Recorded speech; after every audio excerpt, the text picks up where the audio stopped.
Hi, I'm Anthony Carrasco, and I'm running for ASUC Senate. I'm looking around on campus and I'm trying to get the people's perspective on how we police drugs and alcohol at UC Berkeley. So join me as we take a look. My name's Anthony. I'm currently an ASUC Senate candidate, and I'm just going around on campus asking people's opinions how we police drugs and alcohol on campus. I first want to start off by asking you about the Good Samaritan policy. Have you ever heard of the Good Samaritan policy? Do you know what that's all about? Yeah, I think that's where you can call an ambulance for someone who's under the influence if you're also under the influence and you won't get in trouble.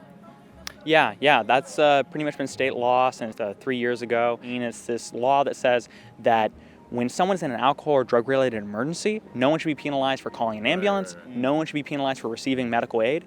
The UC doesn't really agree with that policy, so the UC still reserves the right to suspend, to expel, abiding by, again, that zero-tolerance drug policy. So do you have any perspective on a Good Samaritan policy, what good that might do? Yeah, I'm actually in a fraternity, so we have issues like this all the time where if someone passes out for drinking too much, there's sort of an incentive actually not to call the police because we can get in trouble for having someone passed out at our party. So it's actually, I agree with you. I think we need to have that policy where if you do get the person help, then you're not going to get penalized. Yeah, I agree. I think Good Samaritan policy is it's really good because at the same time, a lot of people might feel pressured not to dial 911 or call an ambulance. So I feel like it's a little absurd to have a zero tolerance policy because in the sense that you're right, everything is gonna go underground.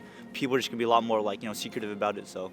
Well, I feel like it does make it way safer because you're not afraid to get the help. You're not scared to ask for help or help someone. I think it's mainly also an issue of bystander intervention.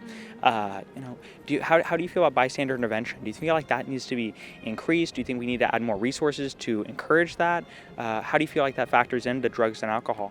I think bystander intervention should be more enforced. You see a lot of students sometimes they don't feel responsible or they don't feel obligated to do anything, but I think it's just for the safety of the campus and the community. Yeah, incentives for bystander intervention and definitely decriminalizing it is super important. The number one thing in my book is bystander intervention. We got to decriminalize bystander intervention. We got to get more people calling ambulances instead of less. I'm looking to try to implement these Good Samaritan policies. I'm trying to take away some of these restrictions, trying to go away from zero tolerance, more towards harm reduction.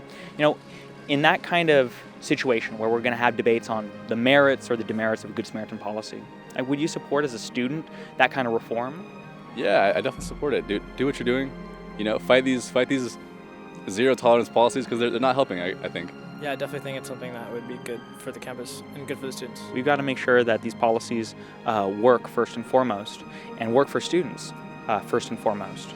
So anyways, I really appreciate your time that you're able to share with us today. And thank you. And I hope you have a good rest of your day and head into the semester strong.